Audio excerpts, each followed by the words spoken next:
अस्सलामुअलैकुम तमाम सामी अल फ़रूक क्लिनिक की तरफ से आज हम आपको फलों के कुदरती फ़वाइद बताएंगे। इंसानी बदन के मुख्तलिफ निज़ामों पर फलों का असर बहुत मुफीद होता है। फलों के बड़े बड़े तिब्बी असरात मुरतब होते हैं। अगर हम गौर से इनको समझें देखें तो इंसानी बॉडी के लिए बहुत ही मुफीद हैं। तो मरतूब असरात, फल या फलों का जूस इस्तेमाल करना इंसानी जिस्म की मशीनी के लिए ज़रूरी नमी और रतूबत की ज़रूरत पूरा करता है। फलों के ज़रिए बीमार जो पानी हासिल करते हैं इनसे बेक वक्त ग्लूकोज और महदनियात मुहैया होती हैं। पेशाब आवर असरात, तिब्बी मुशाहदात साबित करते हैं कि पोटाशियम, मैग्नीशियम और सोडियम के अज्जा पेशाब आवर तासीर रखते हैं। चुनांचे फल या फलों का इस्तेमाल करने पर पेशाब की मिकदार और अखराज में इजाफा हो जाता है। पेशाब का गाढ़ापन दूर करते हैं। चुनांचे नाइट्रोजन और ग्लोराइड के फुजले का अखराज तेज हो जाता है। अलकली के असरात, फलों में पाए जाने वाले नामियाती तजाब दौरान हजम अल्कलैन कार्बोहाइड्रेट पैदा करते हैं, जैसे जिस्म के सियाल तजाबियत से पाक हो जाते हैं। तमाम फल आंतों को साफ करते हैं, चुनांचे जिस्म जहरीले फजलों से महफूज रहता है। आंतड़ियों में यह फजला भरा रहे तो आस्ता आस्ता खून में जज़ब हो जाता है। फलों के कार्बोहाइड्रेट शक्कर की सूरत में डस्ट्रीन तजाबों की सूरत में होते हैं, जो आसानी से हजम हो जाते हैं और पूरी तरह जज़ब हो जाने की सालियत रखते हैं। मादनी असरात, फल इंसानी जिस्म की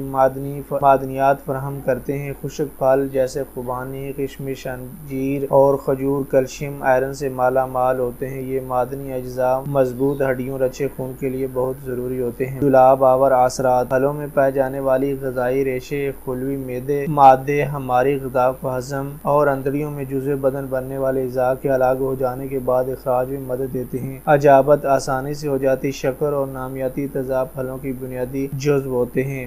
ये अपने मलियन और मौसल असरात की बदौलत अजाबत के फेल को मौसर बनाते हैं। मुकव्वी असरात, फल चूँकि वाटमन से काबिल इत्माद ज़रिया होते हैं, बदन में कुव्वत पैदा करते हैं। अमरूद, शरीफा, तुरश फल मसलन लीमू और माल्टा वगैरह वाटमन सी का बेहतरीन ज़रिया। ये फल ताज़ा और कच्चे इस्तेमाल किए जाते हैं। इनमें मौजूद वाटमन ज़ाया हुए बगैर हमें मुयस्सर आ जाते हैं। बहुत से फलों में कैरोटीन की वाफर मिकदार होती है। ताज़ा और पके हुए फल सबसे बेहतर हालत में होते हैं। आग पर पकाने से इनमें मौजूद ग़िज़ाई नमक और कार्बोहाइड्रेट्स का बहुत सा हिस्सा ज़ाया हो जाता है। फलों को अलग से मुकम्मल खाने के तौर पर इस्तेमाल कर देना तरजीहन नाश्ते में खाने से ज़्यादा मुफीद होता है। फलों और सब्जियों का इम्तजाज मुनासिब नहीं समझा जाता। बाकायदा खानों के साथ फल लेना ज़रूरी हो तो फिर बकिया ग़िज़ा के बरक्स उनका तनासब ज़्यादा होना चाहिए। दूध के साथ फलों का इश्तराक और इम्तजाज बहुत अच्छा रहता है। खानों की बजाय दूध के साथ फल का इस्तेमाल ज़्यादा बेहतर रहता है। ग़िज़ाई माहिरीन का कहना है कि एक वक्त में सिर्फ एक किस्म का फल ही खाना मुनासिब है।